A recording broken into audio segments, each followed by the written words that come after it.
Magandang buhay! Good morning, good afternoon, and good evening sa ating lahat. Ayan, yung mga nanonood sa ating live. Welcome to our Sunday Fellowship. Grabe ano, December season na, ang bilis. Kaya habang lahat ay busy sa malls, di ba? Traffic, sale, 13th month, di ba? Bilis eh. Tayo naman, dito muna tayo, no? Na mga nag-decide ngayon na manood at pumasok dito sa Zoom or sa ating FB Live para kay Lord. We do this every Sunday as our way of acknowledging the Lord na siya talaga ang source ng lahat. And of course, kung nandito ka ngayon, baka nakita mo to sa feed mo, 'di ba? Baka may nag-tag sa iyo diyan sa comment section or baka may nag-send sa iyo ng link or baka team replay ka, praise God, no? Ako natutuwa talaga ako kapag may mga tao na nagko-comment diyan, sinishare yung live natin kasi talagang hindi nila ipinagdadamot yung time at yung part na to para mas makilala ka din nila, no? Because God invited you here para mas makilala mo si Jesus. Again, no specific religion, just pure relationship with God. And tonight, ang pag-uusapan natin ang isa sa napaka-timely at sobrang powerful reminder na Emmanuel or God with us. Yun, di ba? Hindi God near us. Hindi God around us, kundi God with us. God with us sa pinakamagulo, God with us sa pinakamasaya, God with us sa pinakamabigat. At God with us, di ba? Kahit dun sa pinaka hindi natin inaasahan na seasons. So, yun. Bago tayo pumunta sa Word, magpasalamat muna tayo. No? We do this every Sunday din before we begin our Grateful Genesis or Grateful Beginning. Magpasalamat muna tayo. Ano ba yung mga breakthrough mo this week? Ano yung mga answered prayer mo? Ano yung God is with me dito? Moments mo. Di ba? Share mo naman dyan sa ating comment section or you can share here sa Zoom din because we'd love to hear you. I'd love to read that. No, I'd love to celebrate and rejoice with you. Ako, pinagpapasalamat ko first and foremost is my life. No? Kasi araw-araw sa buhay natin, di ba? Yung paggising mo pa lang sa umaga, thankful na kagad tayo because we're approaching the end of 2025 and praise God at nandito pa rin tayo nakikita-kita. 'Di ba? Nagigising ka pa sa umaga, isa lang ang malinaw doon, we still have purpose. Thank you, Lord. 'Di ba? Kasi kapag hindi ka na nagising, wala ka ng purpose. Ang daming tao hindi na umabot ng December. Ang daming tao hindi na umabot ng 2025. Or baka madaming tao ngayon hindi na aabutin ang 2026 pero we're still here. Thank you, Lord. 'Di ba? I'm thankful for the gift of technology, 'di ba? Na nagsasama-sama tayo ngayon kahit Zoom, 'di ba? Online lang. Praise God. I thank God as well for the gift of family. Thank you, Lord, no? Talagang God has subtle ways of doing or reminding us, no, how important family really is. Kaya I thank God for my mom. I thank God for my brother as well. I thank God for my spiritual family. Di ba? The community of believers, no, na walang ginawa kundi to be accountable sa buhay ng bawat isa and to encourage one another din. No? I'm thankful sa mga taong nakakasalamuha natin kahit mga hindi kakilala. Ang dami ko kasing mga na-encounter today, yesterday, actually this week na mga full of strangers. Pero praise God, no? Kasi may mga tao talagang mga ipinapadala si Lord na ipinapakilala sa'yo. Actually, na-bless ka ako yesterday kasi meron ako na-meet na fellow believer, no? Na talagang nagre-resonate eh.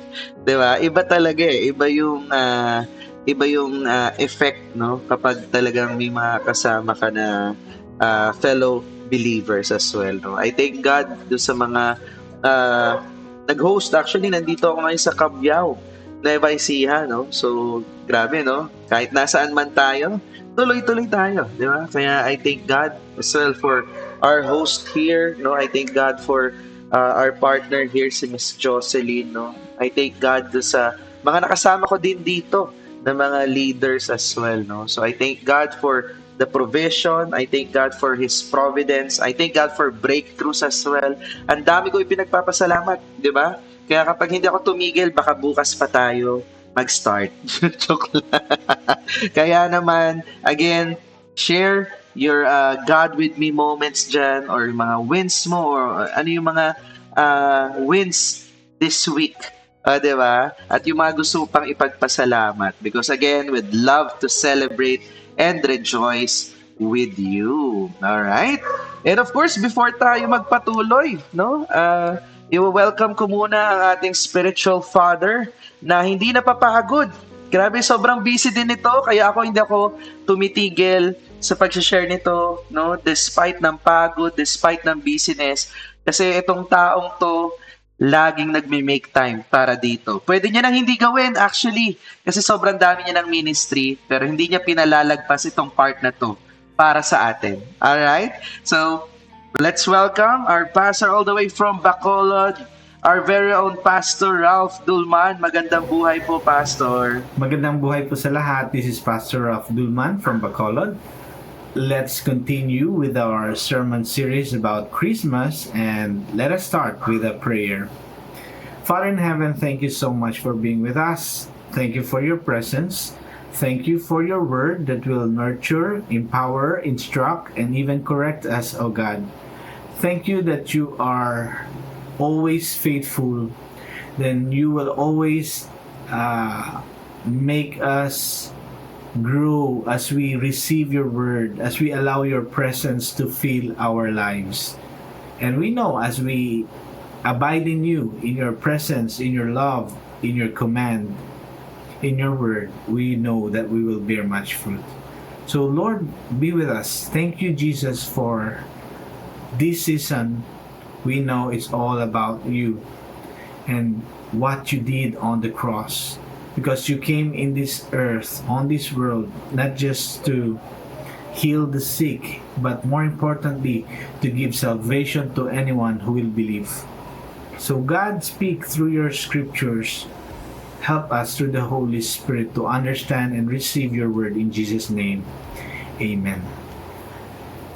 Today, we will be talking still with the story of the birth of Jesus, and we will be focusing on the life of Joseph, found in Matthew chapter 1 verses 18 up to 25. Let me read that to you. In Matthew chapter 1 verse 18 to 25, now the birth of Jesus Christ took place in this way. When his mother Mary had been betrothed to Joseph, before they came together, she was found to be with child from the Holy Spirit. And her husband Joseph, being a just man and unwilling to put her to shame, resolved to divorce her quietly. But as he considered these things, behold, an angel of the Lord appeared to him in a dream, saying, Joseph, son of David, do not fear to take Mary as your wife, for that which is conceived in her is from the Holy Spirit. She will bear a son, and you shall call his name Jesus, for he will save his people from their sins. All this took place to fulfill what the Lord had spoken by the prophet. Behold, the virgin shall conceive and bear a son, and they shall call his name Emmanuel, which means God with us. When Joseph woke from sleep, he did as the angel of the Lord commanded him. He took his wife, but knew her not until she had given birth to a son, and he called his name Jesus. So this is the story, the gospel about Jesus' birth, and from here we can observe Joseph, Mary, his fiancée, the angel, and Jesus Christ, whom will be born through Mary and was conceived from the Holy Spirit. Yun yung mga persons and characters na nandun sa gospel na binasa natin. And today, we'll be focusing on that word Emmanuel, God with us. So, before we continue on, let us have this question first. You may think this question is not connected, but actually this is very connected. So the question will be, what encouragement from the scriptures that constantly echo in your heart? Meron po bang encouragement sa salita ng Diyos? Or meron bang sinasabi ang Panginoon through the scriptures na palaging nag-i-encourage sa inyo? Kung meron po, ano po yun? No? You can discuss it. You can think of that verse or specific story in the Bible that gives you encouragement every now and then. Every time meron kang problema, meron kang struggles, meron kang desisyon na mahirap, na nako-confuse ka, or merong nangyayaring breaking sa buhay mo, ano bang salita ng Diyos na nag-encourage sa iyo? I believe maraming encouragement ang Panginoon sa buhay mo. Pero you know what? As we talk about Emmanuel, ito yung pangalan ni Jesus Christ. At ang meaning nito, God with us. Actually, one of the greatest encouragement of every believer is the presence of God with that person. God with us is very deep, is very profound, simple, but actually significant. Simple siya pakinggan, pero napaka-significant ito. Nakasama pala ng bawat Kristiyano, every believer, every disciple of Jesus. Kasama pala natin ang Panginoon sa lahat ng season. Good or bad, may problema or wala, may breaking or may breakthrough, whatever you're going through, the Lord is with His children. So, yun ang good news. Doon pa lang, encouragement na po yun, na mayroon kang kasama. Kasi most of the time, if we have problems, and we reach out to people, we reach out to our families, we reach out to our closest friends, hindi naman palagi na nandyan sila. At kung nandyan din naman sila, hindi palagi na matutulungan tayo sa talagang need natin. But if God is with us, people may fail us, people may disappoint us. Even, akala mo yun na ang family mo or ang friends mo makakatulong sa iyo, pero sa situation mo pala ay ang Panginoon lang talaga. And even kung meron kang pera, marami kang koneksyon, may mga problema talaga sa buhay na masasabi mo, buti na lang kasama ko ang Diyos. So yun ang pinaka-encouragement natin tonight. And we will go deeper, no? As we internalize, reflect about God's presence with us. Alam mo ba na kung kasama mo ang Diyos, ang presensya ng Diyos through the Holy Spirit, if God is with you, there will be a lot of benefits, countless blessings, manifestation of God's grace, wisdom, and guidance, and power, and blessing. There are a lot of benefits and blessings, but let me just give you 3 na benefit and katotohanan in this story. No? Number 1 talaga is this.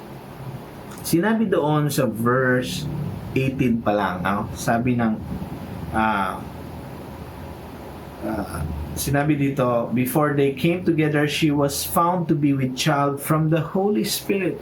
Ang magiging lalaking baby or anak ni Mary, no, na ilalagay pala yon ng Holy Spirit sa kanyang sinapupunan, no? Doon pala makikita mo na yung nangyari, yung virgin birth na nangyari kay Mary, kasi hindi pa sila nag-consummate ng kanilang marriage, fiancé sila, pero hindi pa sila nagkaroon ng consummation, ay talagang from the Holy Spirit. At kaya nga sabi ng angel kay Joseph, don't be afraid, Joseph. No, sa panaginip ni Joseph, sinabihan siya ng angel, take Mary as your wife, because sabi dito sa verse 20, for that which is conceived in her, yung nasa sinapupunan ni Mary, is from the Holy Spirit. No, yun yung reminder kay Joseph. Hindi ito basta-bastang pangyayari lang. Hindi naging unfaithful si Mary sa iyo, Joseph. Ang anak na meron siya sa kanyang sinapupunan ay galing sa Holy Spirit. No? Conceived, excuse me, conceived from the Holy Spirit. Yun yung sinabi ng angel at paalala ng angel, encouragement ng angel kay Joseph. Kaya wag mo siyang i-divorce. Yun yung sinabi ng angel. Kung babasahin mo rin ang Luke chapter 1, nangusap din naman ang angel din actually kay Mary. No? Sa story, sa gospel ni Luke, sinabi nga ni Mary, nung narinig niya yung balita na siya magiging mother or custodian ng Savior na si Jesus. No? Siya magiging ina. Sabi niya sa Luke chapter 1 verse 34, "How will this be since I am a virgin?" Paano mangyayari yan? Parang imposible. Pero sabi ng angel sa kanya sa Luke 1 verse 35, "And the angel answered Mary, the Holy Spirit will come upon you." Pupunta yung Holy Spirit sa iyo, and the power of the Most High God, will overshadow you. Matatabunan yung kahinaan mo, Mary. Matatabunan yung doubts mo, Mary. Yung imposible sa mata mo, hindi nagmatter yun, because the Holy Spirit will come upon you, and the power of the Most High will overshadow you, will embrace you, will envelope you. So mawawala na yung mga weakness mo. Hindi to about your weakness, hindi to about your ability. The virgin birth that will happen is by the power of the Most High. Okay? And therefore, the child to be born will be called Holy, the Son of God. So, doon pa lang, ang pangungusap ng angel kay Joseph at kay Mary, nagpakita talaga that it will be the Holy Spirit's work, the Holy Spirit's presence in their lives that will make this virgin birth possible. So number one na encouragement sa atin is this. Yes, God is with us. And because God is with us, meaning we will live a life of, we will have a spirit-filled life. That's number one. Spirit-filled life. Magkakaroon tayo ng buhay or mamumuhay tayo dito sa mundo na puspos ng banal ng Espiritu. We will be filled by the Spirit, and we know if we are filled by the Spirit, syempre we will bear fruit of the Spirit. Love, joy, peace, patience, kindness, no? Gentleness, faithfulness, ano pa ba? Long suffering, no? Or humility, meron din, ano pa ba? Self-control. Mamumunga tayo despite of what is happening around, ano man ang pressure sa buhay natin ngayon, ano man, we may be successful or failure, there will be love in our hearts, manifesting joy, makikita yung peace, makikita yung patience at self-control. Lahat ng ito bunga ng Espiritu. Because we are living a spirit-filled life. That's why makikita yan sa Galatians 5:22-23. But the fruit of the Spirit is love, joy, peace, patience, kindness, goodness, faithfulness, gentleness, self-control. Excuse me. Tandaan nyo, even yung fruit of the Spirit na faithfulness, hindi yun galing sa atin. Meaning, we can persevere and remain faithful in our faith because we are bearing fruit of the Spirit, which is faithful. Kaya si Joseph sumunod sa Panginoon, sinunod niya, he took Mary as his wife, pinangalanan niya si Jesus bilang, having that name Jesus, sinunod niya ang instruction ng angel. Lahat yun, naging faithful si Joseph. Prinotektahan niya si Mary at si Jesus. Dinala niya sa Egypt later if you read the Gospels. Tapos after 2 years, namatay na yung si Herod, bumalik na sila ulit sa Israel and nanatili sa Nazareth in the region of Galilee. So all of these things ginawa ni Joseph faithfully because of the Holy Spirit. Hindi tayo magiging faithful without the Holy Spirit. So hindi po yun nakasalalay sa abilidad mo. Hindi dahil magaling kang pumunta sa simbahan or once in a while ka lang pumupunta sa simbahan. Hindi po nakasalalay sa iyo ang faithfulness. Even ang faithfulness galing sa Panginoon. Na yung pagiging obedient mo sa Panginoon, hindi yun dahil sa sariling sikap. So that's one benefit. Spirit-filled life. And when the Holy Spirit is with you, tandaan mo, yung joy na meron ka, hindi nawawala.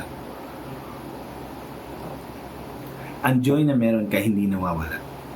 Yung happiness, sobrang lalim. Kahit ano pang nangyayari sa iyo, kahit ano pang problema ang dumaan, or tagumpay, or masaya ka o hindi, the joy is there. Happiness is based on happenings now. But enjoy mo yung happiness mo, napakalalim kay Kristo. And sabi nga ni C.S. Lewis, don't let your happiness depend on something you may lose. Kung ang happiness mo nakabase lang sa pera, mawawala yung pera, hindi ka na happy. Kung ang happiness mo nakasalalay dahil sa posisyon mo sa trabaho, dahil sa savings mo sa bangko, dahil sa influence mo, you will lose that happiness.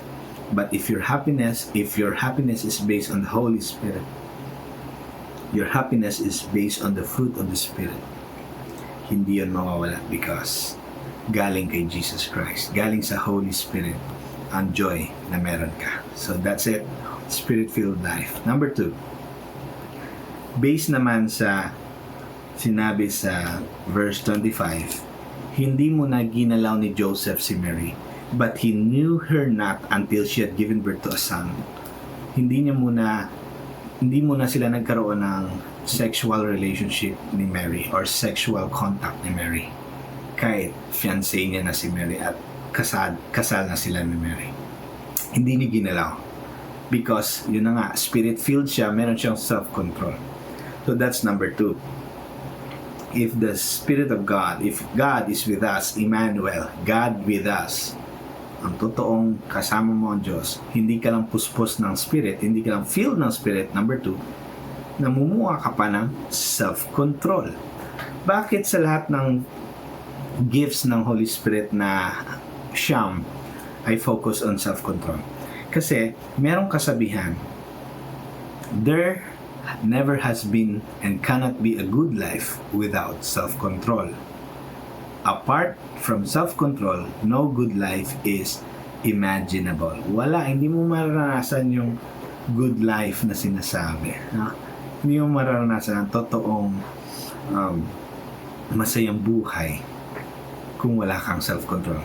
Number 1, example sa inyo. Di ba yung ibang politiko, ibang politiko, hindi naman lahat, marami na silang pera, marami na silang millions, meron na silang billions, pero bakit mangungurakot pa rin? Because, yun na nga, ang kayamanan hindi siya sukatan ng kagalakan ng puso. Because wala silang Holy Spirit, walang self-control. So dahil walang self-control, marami nga silang pera, nakukulong naman, labas sa kulungan, pasok sa kulungan, labas sa kulungan, pasok sa kulungan, tatakbo pa ng senador, tatakbo pa rin ng congressman, o tatakbo pa rin ng mayor, iba, tatakbo pa ng presidente, or kung ano-ano pang posisyon sa society. Doon malaman na yung iba tumatakbo dahil walang self-control, gusto lang nila ng power, gusto nila ng posisyon, gusto nila ng mas marami pang manakaw na pera sa bayan. So again, disclaimer, wala po tayong kinikilingang kulay dito, wala akong partido dito, sinasabi lang natin pag walang self-control ang tao, kahit mayaman na siya, magnanakaw pa rin yan ng maraming nanakawin na pera. So hindi pa rin happy, sira pa rin yung reputation, makukulong, takbo ng takbo, tago ng tago, no? Kasi walang self-control. And that self-control again is connected sa truth number 1, Spirit-filled life. Number 2, self-control. Si Mary, si Joseph may self-control. Yes, mag-asawa na sila pero hindi nila ginawa yung hindi utos ng Diyos. Talagang they kept the purity of Mary. Nag-decide sila, wag nating sirain yung yung prophecy na dapat virgin birth yan, di ba? So huwag tayo mangialam. Si Joseph hindi nangialam na hanggat hindi na iluwal si Jesus. Ang ginawa lang ni Joseph is sinuportahan niya si Mary sa kanyang pagbubuntis, inalagaan. So again, self-control.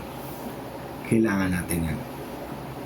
At hindi ka magiging masaya kung walang self-control. Katulad ng iba, no? Meron ng partner, maghanap pa ng maraming partner, no? So, masaya ba talaga pag marami kang asawa or marami kang husbands? Hindi pa rin. Self-control pa rin. Mas masaya yung pipiliin mo yung asawa mo everyday kahit may times na mag-aaway kayo, magkakaroon ng tension sa bahay, magkakaroon ng misunderstanding. You still choose to love each other because love is not about feelings. Sometimes may feelings, sometimes wala. But you decide to journey to be with each other till death do you part. Huh? So in sickness, in health, hanggang mamatay, you decide to keep that bond of marriage, of covenantal marriage, because God is with you. So, number 3. Kanina, spirit-filled, self-control. And number 3, scriptures fulfilled. Ang daming na-fulfilled na scriptures dahil po sa nag-obey sila Mary at si Joseph. Ang dami talaga. Di ba? Kung susundan mo lang yung pagbigay ng pangalan, na-fulfill yung prophecy that he will be called Emmanuel, God with us, Jesus. Yung pumunta sila, nagpa-census sila, di ba? Ni Mary, no? When you read the Gospels, nagpa-census sila sa Bethlehem, doon nanganak si Mary, at nangyari ulit yung prophecy na papanganak siya sa Bethlehem. Nung nalaman ni Herod na meron ng hari na pinanganak, gusto niya ipapatay lahat ng 2 years old pababa. So again, the angel warned Joseph, dalhin mo na si Mary at si baby Jesus doon sa Egypt. And again, na-fulfill ang prophecy when they went to Egypt for refuge, for safety. Nung bumalik na sila ulit, kasi wala na yung naghahanap kay Jesus, bumalik sila sa Nazareth, hindi sila bumalik sa Bethlehem, doon sa Nazareth, in the region of Galilee.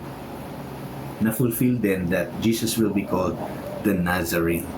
So marami, when they obeyed God in their lives, when they faithfully responded to the call of God to be the father and earthly mother, earthly custodian of the Savior of Jesus Christ, ang daming miracles nangyari, ang daming prophecies, ang daming word of God, scriptures, prophecies, promises na fulfilled dahil they became instrument of God's prophecies to be fulfilled.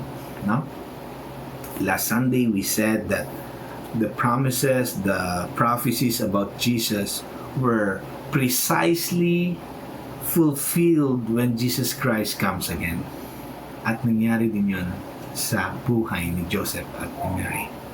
You know what? Probably Joseph just, before this happened, before the angel talked to him and instructed him kung anong mangyari, probably Joseph was just thinking of a simple, low-key family life, na maging low-key na father sa mga anak niya kay Mary, maging yung tama lang, yung magkaroon lang siya ng family niya, yun lang siguro yung naisip niya, pero hindi niya alam when he responded to God's call to be instrumental, to be a channel of God's fulfillment of scriptures and prophecies. No, mas naging obvious yung simpleng buhay lang sana ang gusto ni Joseph, but nagkaroon ng extraordinary circumstances, mga simpleng responses niya, simpleng lakad niya na magpa-census lang sila ni Mary, naging prophetic pa, naging God moments yon. Yung simpleng pagpunta lang sa Egypt, naging prophetic din yon, naging God moment din yun sa kanila. Every action naging miracle. So, ibig sabihin, Joseph was just in his finite mind, no, planning a simple family, but God's purpose is higher. He will be used as the earthly custodian of Jesus, the one who will assist Mary during this virgin birth process, this virgin birth miracle. You know what? Even myself, I can say, if we are filled with the Spirit, there's this self-control in us through the Holy Spirit, no? Self-control to do God's will, hindi lang para to avoid sin, but even on the other hand, to do God's will, no? Hindi lang para iwasan ang kasalanan. Hindi yun self-control. Hindi lang yun. That's the other half lang. The full picture of self-control is not doing sin, but also doing God's will. So, if you are filled with the Spirit and you are filled, you're bearing the fruit of self-control and you respond by faith, alam mo mangyari. Yung simpleng plano mo lang sana na pagkakaroon ng negosyo, pagkakaroon ng pamilya, makatapos ka lang sa kolehiyo, magkaroon ka ng asawa at mga anak, yung simple lang sana, yung akala mo ituloy yung plano mo. But God's purpose for you is better than that, and your life will be filled with promises of God being realized beyond your imagination. Yung negosyo lang sana yung pinasok mo sa JC, katulad sa mga negosyante sa dropshipping sa online, yun lang sana pinasok mo, pero doon mo pala na-encounter si Jesus, ginamit ka pa ni Jesus na maging ilaw sa iba, makashare ng gospel sa iba. Yung plano mong ganito, no, ganito lang, hindi mo alam, si John Lloyd, no, nakapunta pala si Lloyd nandun na, no, congrats Lloyd, nandun na siya sa Switzerland, di ba? Hindi yun sakop ng radar ng plano niya, for sure. But when God is at work in your life, miracle after miracle, blessing upon blessing, grace upon grace, breakthrough upon breakthrough, yes, there will be breaking, but the Lord, when you respond by faith, scriptures also will be fulfilled. That's number 3. Scriptures, or God's word, God's promises will be fulfilled in your life, in your family life, in your marriage, even in your simple plans. Meron palang greater plans si God. So that's the benefit of God with us. And so the question is God really is in your life? Baka akala mo lang yon dahil nagsisimba ka na, so sure na ako, Pastor, God is with me. Siguraduhin mo, kapatid, that indeed by faith you believe in Jesus. Because salvation is by grace of God, not by your works, not by your good deeds. Now, when you are saved, there's the result. You will do good deeds. Pero you're not doing good deeds to be saved. Siguraduhin mo, kapatid, that really God is with you. And you will know God is with you because you are Spirit-filled, you have a Spirit-filled life, you have self-control. Even if you're successful, you have the self-control to say glory to God, self-control not to be proud, self-control to rest and rely on God pa rin kahit successful ka na, and self-control if you are here, failure ka, hindi nag-materialize ang plano mo for 2025, still you have the humility from the Holy Spirit. So Spirit-filled life, self-control, and scriptures fulfilled. Day after day, scriptures are being fulfilled in your life. Ang meaning ng scriptures ko lang dito is this: the word of God, the promises of God is being revealed, being realized, and being experienced in your life as you, like Joseph and Mary, obey God faithfully and obediently follow Jesus. Kahit mahirap yung ginawa ni Joseph, mahirap yung ginawa ni Mary, but they just responded by faith and obeyed faithfully until the end. So God bless you. Indeed, Jesus Christ, He is our Emmanuel, God with us. Merry Christmas and see you next week. Praise God! Grabe, no? Ang ganda ng message sa atin tonight. Ano yung God moment mo? Ganda nung ano, no? Ang ganda nung question kanina ni Paz eh. Ano ba yung mga God moments mo? Galing, no? Yun talaga, yun ang mga masarap ano eh. Pag nilay-nilayan. Di ba? Yung mga gusto mong i-reflect. Alright? Galing, no? Ganda. Ako pa lang na-excite na kaagad ko. Na, iniisip ko, nga no, ano ba yung mga bagay na ano, ipinagpapasalamat ko, no? Ano ba yung mga bagay na baka na-take for granted ko na talagang nag-work na pala si Lord dun sa part na yon, no? May mga naiisip ka na ba? No? So kung may mga naiisip ka na mga God moments mo, no? Especially na ngayon na nagre-respond ka in obedience sa calling mo kay Lord, no? Baka ma-appreciate mo no na okay, ayun pala yung ginagawa ni Lord para sa akin. Di ba? Yun pala yung purpose noon. Kaya pala siya nangyayari. Di ba? Kasi iba-iba tayo ng iba-iba tayo ng season ngayon. Di ba? Kaya napakagandang reminder para sa atin ito. No? Galing, galing. Actually, doon pa lang sa number 1, no? A spirit-filled life. Di ba? Kasi most of us, 'di ba? This is a season of Advent na 'di ba? Ibig sabihin iniintay na natin eh. Kasi lahat naman tayo 'di ba? Familiar tayo dun sa story nung pagkapanganak ni Jesus Christ, 'di ba? It's not just a cute Christmas story, 'di ba? Kasi talagang ano 'yun eh. Grabe yung work ng Holy Spirit diyan.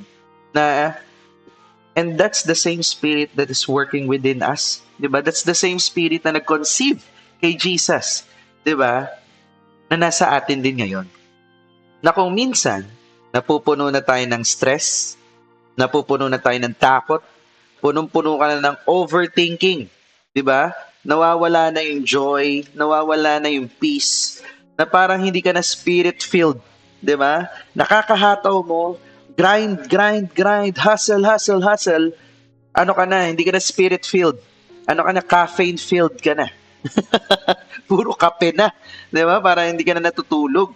Pero alam mo, sinasabi ni Lord, let my spirit fill the spaces na pagod ka na. Di ba? Kasi pag hindi ka na spirit-filled, kung ano-anong spirit ang pinapapasok mo. Di ba? Spirit ng kape, spirit ng soft drinks, spirit ng alak, di ba? Yun yung mga stress reliever mo eh. No? So, alam mo parang business lang yan eh. Hindi lahat ng, alam mo yun, for example, you are in the sales industry. Di ba nagko-close deal ka? Alam mo ba, hindi lahat ng deals ay galing sa galing mo. Yung, alam mo, yung iba galing sa leading ni Lord. Minsan kasi, ang hinihintay lang natin is yung clarity na hindi galing sa strategy, kundi galing sa spirit. Ask yourself this week, di ba? Reflect na ano ba yung area ng buhay ko na dapat Holy Spirit na ang masunod, hindi ako. Di ba?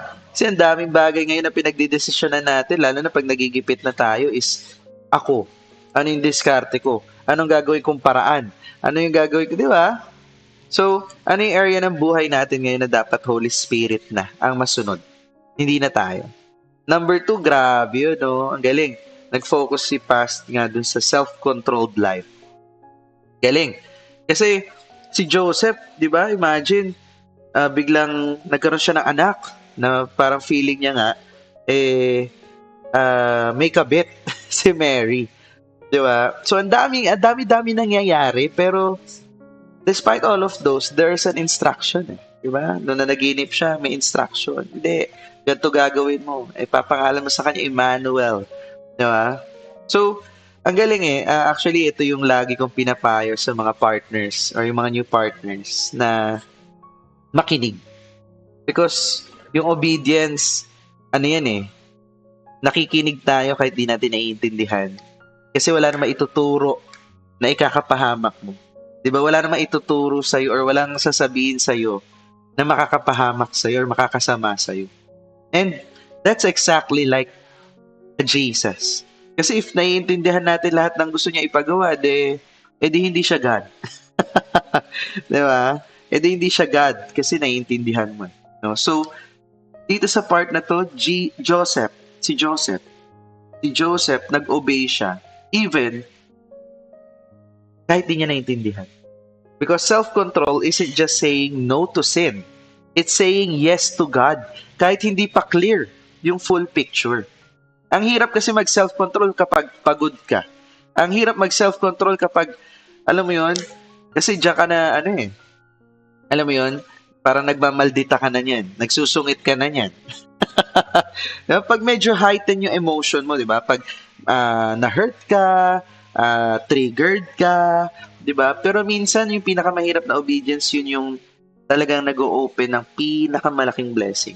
Diba? Self-control. Kaya nga sa business, self-control is like saying, wag mo na sa gastos. Yeah? Hindi ko muna bibilin to. No? Hindi ako magsascam. Yeah? Hindi ako magiging tamad. Yeah? At, alam mo yun, kahit gustong-gusto mo nang matulog, gustong-gusto mo nang magpahinga, but a lot of people umaasa sa'yo. Nando ka pa rin. Yes, Lord.